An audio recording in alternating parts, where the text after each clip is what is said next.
Feliz tercer domingo de Adviento para todos en el Señor.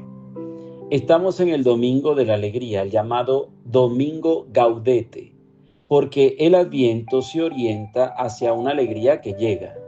Y escuchamos un evangelio donde hay duda, la duda de Juan el Bautista, quien al oír hablar de las cosas o el obrar de Cristo, duda, porque Juan esperaba un castigador, como escuchamos el domingo pasado. Esperaba a alguien que lo arreglara todo. Y en cambio oye hablar de obras diferentes. Jesús es un humilde que cura, recibe, perdona. Su fuerza es la curación. Su venganza es el perdón. Su juicio es la misericordia. Juan Bautista entra en tremenda crisis porque Dios no es como él pensaba. No corresponde a las cualidades que según Juan debería mostrar. Incluso Juan enfrenta dudas. Es interesante porque Juan enfrenta la duda, pero ¿cómo? ¿Soportándola, usándola como excusa para echarse atrás, como muchos de nosotros? No. Juan la supera y la convierte en una oportunidad para explorar. De hecho, envía a algunos de sus discípulos a Jesús y le pide que le pregunten: ¿eres tú el que ha de venir o debemos de esperar a otro? Verán, si lo pensamos también, especialmente cuando Dios parece decepcionar nuestras expectativas, a menudo entramos en crisis y de alguna manera nos hacemos preguntas similares. ¿De verdad eres tú? ¿Estás siquiera aquí conmigo? ¿Es de cierto que me amas o no? Esto sucede especialmente cuando la oración no tiene la respuesta que deseamos. Cuando un dolor repentino lo trastorna todo. Cuando el mal parece triunfar. Cuando la vida no transcurre como imaginábamos. Sí, especialmente en estos casos nos sentimos tentados a esperar algo más o quizás a buscar respuestas en otra parte. Juan, sin embargo, nos enseña a no temer a las dudas, sino a transformarlas en una oportunidad para explorar. La fe, de hecho, no es la ausencia de dudas, sino la capacidad de llevar nuestras dudas ante Dios. Aquí Juan, en sus dudas, no huye, sino que plantea sus dudas a Jesús y nos enseña a hacer lo mismo, recordándonos que la pregunta misma nos encamina hacia la verdad. Así pues, queridos oyentes, para encaminarnos hacia la alegría, el Evangelio nos invita a no tenerle miedo a los momentos de crisis, a afrontar los momentos difíciles. Pueden ser valiosas oportunidades de crecimiento. No debemos tenerle miedo a nuestras dudas, sino más bien ponerlo todo ante el Señor, buscarle una respuesta y sobre todo buscar siempre una relación con Él, que es lo que hace Juan. Y de hecho, Jesús habla de esta bienaventuranza para quien no encuentre en él motivo de escándalo. ¿De quién está hablando el Señor? Pues es el mismo Juan el Bautista, está hablando de él, aquel que no debe sorprenderse, no debe detenerse por el hecho de que el Cristo que llega sea muy diferente del que él esperaba. Porque siempre es así, la salvación siempre es diferente de cómo la esperamos. Y de aquí brota la alegría, la felicidad que se relaciona con este texto. ¿Por qué se celebra el Evangelio de este domingo de la alegría con este Evangelio? La respuesta está oculta en la última frase. No hay nadie nacido de mujer mayor que Juan el Bautista, pero el más pequeño en el reino de los cielos es mayor que él. Aquí Juan el Bautista marca la frontera entre el Antiguo y el Nuevo Testamento.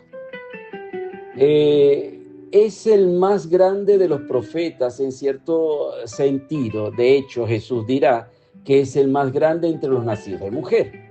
Es un profeta, mejor dicho, más que un profeta, y por lo tanto es quien cumple las profecías.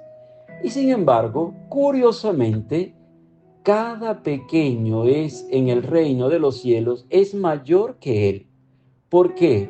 Porque anuncia algo que experimenta.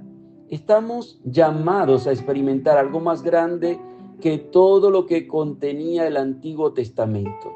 Todo lo que Juan el Bautista había experimentado y predicado es siempre menor que el encuentro con la gracia de Cristo, con la salvación que Cristo trae consigo. El Evangelio de Mateo, fíjense que está constituido de tal manera que está dirigido a oyentes de origen judío.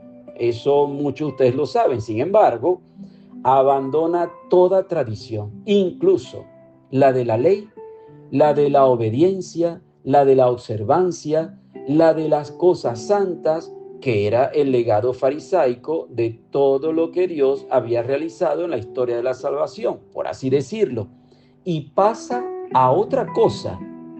No es solo Juan el Bautista quien corre el riesgo de escandalizarse y negarse a aceptar la forma de salvación que se manifiesta en alguien que trae vida a quienes la han perdido, a los muertos que resucitan, a los pobres que reciben alegría, a los leprosos que son purificados, a los ciegos que recuperan la vista, a los cojos que pueden volver a caminar. Es alguien que cambia las cosas porque al traer la naturaleza divina, trae grandeza y belleza. Cada uno de nosotros, queridos oyentes, es más grande que Juan el Bautista. Yo sé que esta información suena como exagerada o una locura. Cuesta aceptarla, yo lo sé. Los cristianos del primer siglo que recibieron el Evangelio de Mateo creían que eran más grandes que los profetas, y en verdad lo eran. Cada cristiano es más grande por lo que lleva dentro de sí.